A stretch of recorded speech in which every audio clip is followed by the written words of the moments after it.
नमस्कार दोस्तों। आज हम देखेंगे कि पेरेंट टीचर एसोसिएशन या शिक्षक अभिभावक संघ तथा नवोदय विद्यालय या गति निर्धारक विद्यालय क्या होते हैं, कैसे कार्य करते हैं।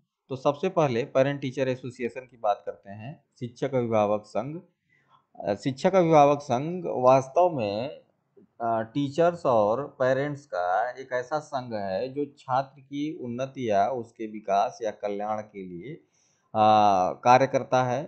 आप सभी जानते पेरेंट टीचर मीटिंग में गए होंगे, छोटे बच्चे जितने भी रहे होंगे छोटे समय में, तो वहाँ पर क्या होता है कि माँ बाप जाते हैं, पेरेंट्स जाते हैं टीचर से, टीचर्स को बच्चे की जो है कमियाँ बताते हैं और उन कमियों के आधार पर टीचर उन जो है कमियों को बालक से दूर करने का प्रयास करता है। इसी तरीके से टीचर भी जो है बच्चे की कमियां पेरेंट्स को बताते हैं, पेरेंट्स भी अपना प्रयास करते हैं। एक सामान्य जो है बात है कि कहा जाता है कि बालक का जो है 25% विकास शिक्षक करता है, 25% विकास बालक स्वयं से करता है और 50% जो है बालक का डेवलपमेंट माँ बाप के हाथों में रहता है, माँ बाप के द्वारा ही संभव होता है। तो ये स्थिति के कारण ही जो है शिक्षक अभिभावक संघ का ये कॉन्सेप्ट आया कि इसको जो है बनाया जाए 1986 की पॉलिसी में कि शिक्षक अभिभावक संघ की स्थापना हर स्कूल कॉलेज में की जाए।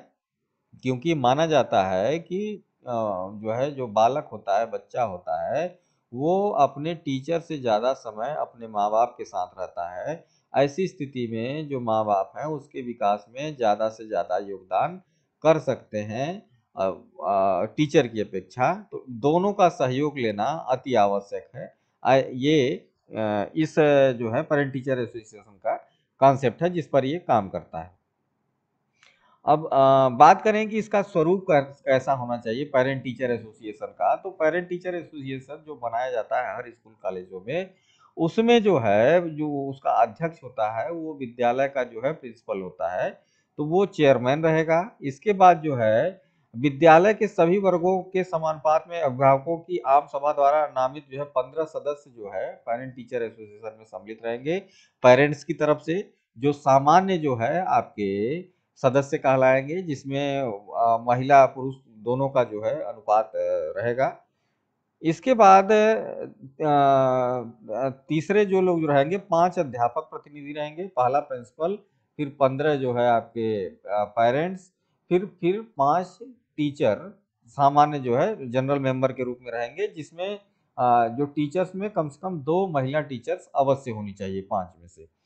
फिर है जो सेक्रेटरी रहेगा उसका, वो विद्यालय का जो है वाइस प्रिंसिपल रहेगा।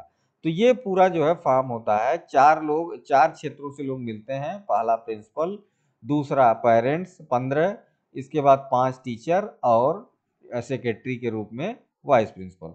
तो इस तरीके से ये पीटीए कॉन्स्टिट्यूट होता है, इसका फॉर्म बनता है, एक जो है संघ बनता है जिसमें सभी का सहयोग लगा रहता है। फिर आप भी देखें कि इसकी क्या आवश्यकता है, पेरेंट टीचर एसोसिएशन की क्या आवश्यकता है। तो पहला बिंदु है छात्र को समझने के लिए।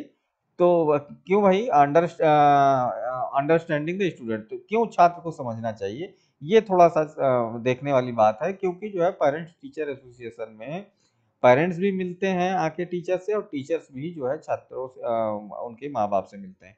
तो दोनों के आपसी सहयोग से जो छात्र की कमियां हैं, जो छात्र के विकास मानसिक विकास या शारीरिक विकास या उसके जो है ऑलराउंड डेवलपमेंट में जो भी बाधाएं आ रही हैं उसको दूर करने में सहायता मिलती है। तो इससे जो है स्टूडेंट को समझने में बहुत आसानी हो जाती है। दूसरा बिंदु है विद्यालय के कार्यों को सफल बनाने के लिए। तो जो भी विद्यालय के कार्य हैं, हाँ, जो उसको जो है होमवर्क दिया जा रहा है, हाँ, या असाइनमेंट दिया जा रहा है, प्रोजेक्ट दिया जा रहा है, हाँ, या फिर जो है उसको अनुशासन संबंधी अगर कोई समस्या है, तो अगर पेरेंट टीचर एसोसिएशन है और टीचर जो है पेरेंट्स को जान रहा है, तो ये आसानी से पता लगाया जा सकता है कि बालक होमवर्क या असाइनमेंट क्यों नहीं कर रहा है। ऐसी स्थिति में जो भी समस्या आएगी उसको मिलजुल के उसका समाधान किया जा सकता है। फिर है परस्पर विश्वास की भावना। ये भी बहुत जरूरी चीज है कि अगर पेरेंट्स और टीचर आपस में एक दूसरे से मिलते रहेंगे तो एक दूसरे को जानते रहेंगे। ऐसी स्थिति में जो है छात्र की जो कमियां हैं वो आसानी से पता चलेंगी और माँ बाप एक दूसरे के ऊपर विश्वास बनाए रखेंगे। अनुशासन की स्थापना में सहायक, ये महत्वपूर्ण बिंदु है, क्योंकि जो है जो पेरेंट्स हैं वो कभी-कभी जो है टीचर्स के ऊपर विश्वास नहीं करते, और जो है अगर टीचर बच्चे को डाँट दे या कुछ जो है उसको अ,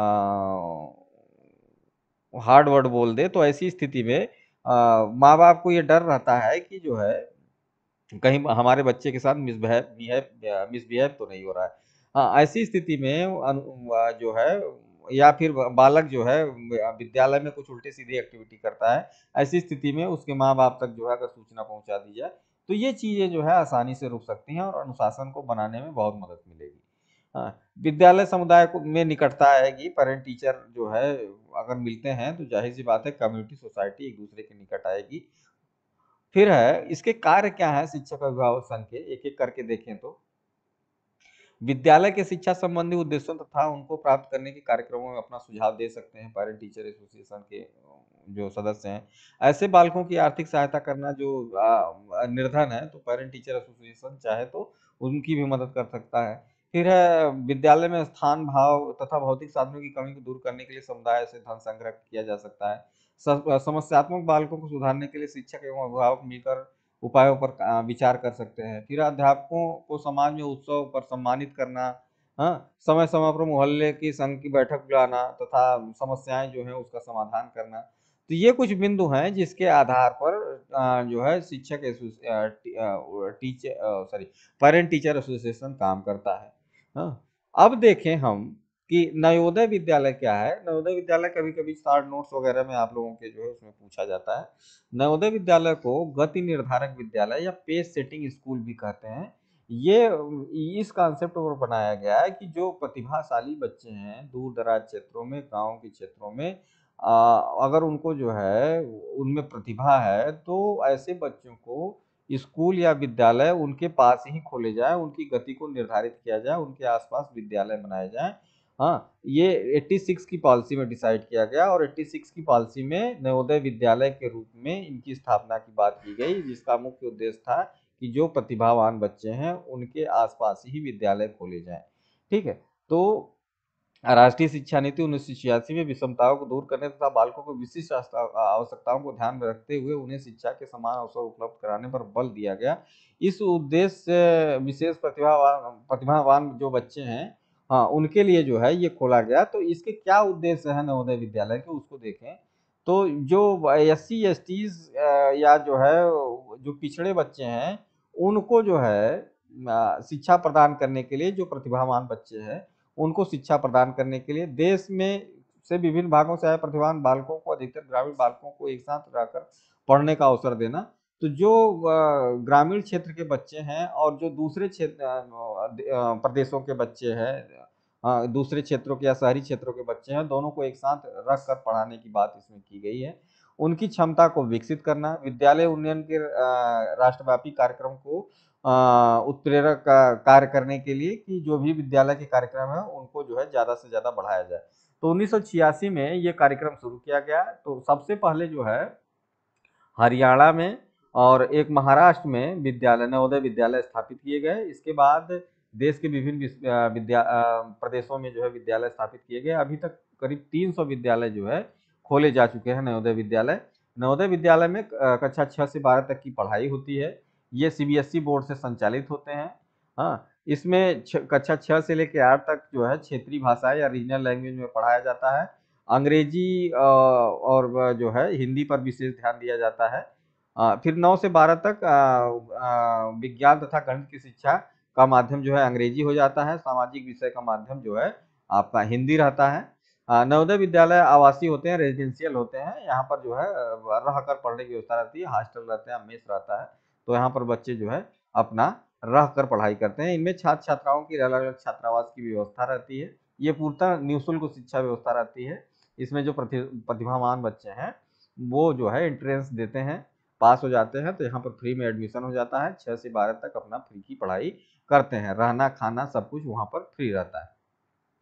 ठीक है, तो इसमें जो है 75% जो छात्र रहते हैं वो ग्रामीण क्षेत्रों से रहते हैं और 25% छात्र जो है शहरी क्षेत्रों से रहते हैं, जिसमें कुल छात्रों का जो है 33% जो है लड़कियां रहती हैं। ये पहले से डिसाइड किया गया है कि 75% ग्रामीण क्षेत्र के ही बालक आएंगे और केवल 25% शहरी क्षेत्रों के रहेंगे, और टोटल जो है जितने एडमिशन होंगे उसमें 33% बच्चियां रहेंगी। तो ये कुछ फैक्ट्स हैं जो नवोदय विद्यालय से संबंधित हैं। Thank you.